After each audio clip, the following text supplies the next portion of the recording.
மதுரை மாவட்டம் மேலூர் அருகே நடைபெற்ற சாலை விபத்தில் செய்தியாளர் உயிரிழந்தார். ஆட்டுக்குளம் கிராமத்தைச் சேர்ந்த தர்மராஜன் என்பவர் இருசக்கர வாகனத்தில் சென்று கொண்டிருந்த போது தடுமாறி கீழே விழுந்த நிலையில் இவரை பின்தொடர்ந்து வந்த அரசு பேருந்து இவர் தலையில் ஏறியது. இந்த விபத்தில் தர்மராஜன் தலை நசுங்கி சம்பவ இடத்திலேயே உயிரிழந்தார். தகவல் அறிந்து சென்ற போலீசார் உடலை மீட்டு பிரேத பரிசோதனைக்கு அனுப்பி வைத்தனர். தஞ்சை மாவட்டம் பட்டுக்கோட்டையில் மகாராஜசமுத்திரம் கிராமத்தில் உள்ள 2500 ஏக்கர் நிலம் தங்களுக்கு சொந்தமென கூறும் மராட்டியர்களை கண்டித்து உண்ணாவிரத போராட்டம் நடைபெற்றது. மராட்டிய மாநிலம் காட்கிராவ் சாஹிப் குடும்பத்தைச் சேர்ந்த ஆனந்த்குமார் என்பவரை கண்டித்து காந்தி சிலை அருகே நடைபெற்ற உண்ணாவிரத போராட்டத்தில் ஏராளமானோர் பங்கேற்றனர். அப்போது நகராட்சி அனுமதியோடு வீடுகள் கட்டி 3 தலைமுறைகளாக வாழ்ந்து வரும் தங்களிடம் நீதிமன்ற ஆணையை வைத்து மிரட்டி ஆனந்த்குமார் பணம் வசூலிப்பதாக அவர்கள் குற்றம் சாட்டினர்.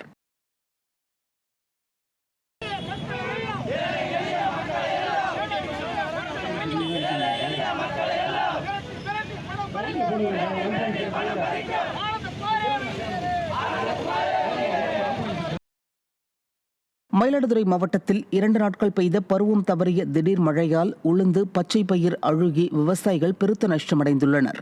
குத்தாலம் பகுதியில் ஊடுபயிராக உளுந்து பச்சை பயிர் சாகுபடி செய்யப்பட்ட நிலையில் திடீரென பெய்த மழையால் அவற்றின் வேர்கள் அழுகி விவசாயிகள் பெருத்த நஷ்டத்தை சந்திக்கும் நிலை ஏற்பட்டுள்ளது. இதனால் கும்பகர்ண தூக்கத்தில் உள்ள ஸ்டாலின் அரசின் வேளாண் துறை அவற்றை ஆய்வு செய்து உரிய இழப்பீடு வழங்க விவசாயிகள் வலியுறுத்தியுள்ளனர். 200 ஏக்கருக்கு மேலே பயிர் உளுந்து விதைச்சிருக்காங்க. அந்த பயிர் உளுந்துக்கு டானிக்கு பூச்சி மருந்தெல்லாம் அடித்து இது வரைக்கும் நல்லா வளர்ந்து வந்துச்சு. 2 நாட்கள் பெய்த கனமழையினால் இந்த பயிர் உளுந்து எல்லாமே அழுகிற சூழ்நிலைக்கு வந்துருச்சு. இப்போவே நான் 5 ஏக்கருக்கு 50,000 செலவு பண்ணியிருக்கேன்.